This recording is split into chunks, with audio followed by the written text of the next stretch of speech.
तो इस वीडियो में हम बात करेंगे chapter 11 class 10+2 dual nature of radiation and matter, जिसके आगे टोटल 8 मेन टॉपिक्स हैं। 1 introduction, 2 electron emission, 3 photo electric effect, 4 photo electric effect and wave theory of light, 5 Einstein's photoelectric equation, energy quantum of radiation, 6 particle nature of light, the photon, 7 wave nature of matter, 8 Davison and Germer experiment. Okay, तो one by one इन topics के बारे में हम इस video में बात करते हैं। तो फर्स्ट मेन टॉपिक है इंट्रोडक्शन। तो dual nature of radiation and matter जो है इंट्रोड्यूस करता है ground breaking concept in modern physics, wave particle duality. ये प्रिंसिपल जो है इसमें दो रेडिएशन और मैटर दोनों ही जो प्रॉपर्टीज़ है वेव्स एंड पार्टिकल जो है एग्जिबिट करता है। Both radiation and matter exhibit properties of both wave and particle. तो हिस्टोरिकली लाइट जो है वो इंट्रोड्यूस हुई understood as a wave based on the observation of a phenomena like interference and diffraction. Maxwell's equation of electromagnetism and Hertz experiment further strengthened their perspective. कुछ phenomena जो है वो उन्होंने चैलेंज किया वेव थ्योरी को। Photo electric effect जो है for instance could not B adequately explained by treating light solely as a wave. Photoelectric effect and the particle nature of light. Photoelectric जो इफेक्ट है, इलेक्ट्रॉन जो है electron emission होती है from a metal surface जब light जो है वो सुटेबल फ्रिक्वेंसी इल्यूमिनेटेड। और एक्सपेरिमेंट्स जो है revealed key feature that contradicted classical wave theory such as the existence of threshold frequency and the instantaneous nature of emission. Einstein की जो explanation है of the photo electric effect ये max Planck से quantum theory के ऊपर based है।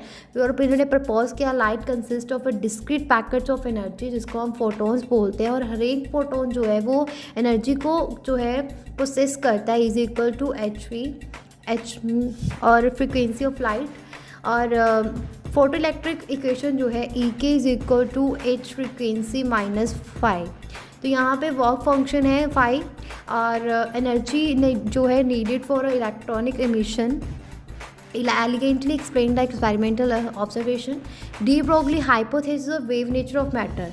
तो ये जो आइडिया है लाइट की ड्यूअल नेचर का, लुइस डी ब्रोगली ने हाइपोथेसिस्ड दैट मैटर जैसे कि इलेक्ट्रॉन है, प्रोटॉन है, कुछ और पार्टिकल्स है, ये जो है ये वेव लाइक प्रॉपर्टीज़ को भी क्या करते हैं एग्जिबिट करते हैं अंडर एप्रोप्रिएट कंडीशन। तो ही प्रपोज दैट कि वेवलेंथ जो है associate with particle is inversely proportional to its momentum और by the de Broglie relation lambda is equal to H upon P. तो एच यहाँ पे प्लैंक कांस्टेंट है और पी जहाँ पे मोमेंटम ऑफ द पार्टिकल।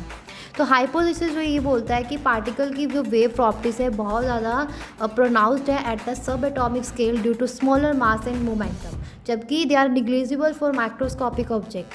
तो डेविसन और जर्मर एक्सपेरिमेंट इसमें आ जाता है जो ये provide the first direct experiment evident for a wave nature of electron observing a electron diffraction pattern जब इलेक्ट्रॉन इंटरेक्टेड करते हैं क्रिस्टल के साथ similar to the diffraction of light waves. और एक्सपेरिमेंट जो है सॉलिडिफाई करता है concept of wave particle duality को और became a cornerstone for the development of quantum mechanism. तो ये चैप्टर जो है ये जो चैप्टर है मेजर डिपार्चर है फ्रॉम अ क्लासिकल फिजिक्स और प्रोवाइड करते हैं एक फाउंडेशन प्रोवाइड करता है हमें बिहेवियर ऑफ मैटर को समझने के लिए, रेडिएशन को समझने के लिए एटॉमिक और सब एटॉमिक लेवल्स पे।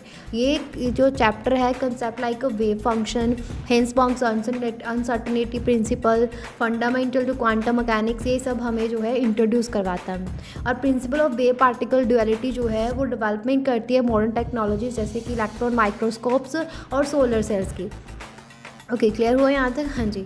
उसके बाद नेक्स्ट इसमें ये आ जाता है, जैसे अगर मैं इंपॉर्टेंस की बात करूँ तो मैंने पहले भी बता दिया है आपको कि जैसे वेव पार्टिकल ड्यूअलिटी जो है essential for a comprehending various phenomena in physics and related fields.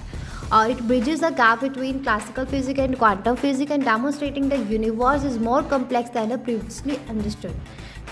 तो ये यहाँ पे हमारा ये जो है फर्स्ट मेन टॉपिक फिनिश हो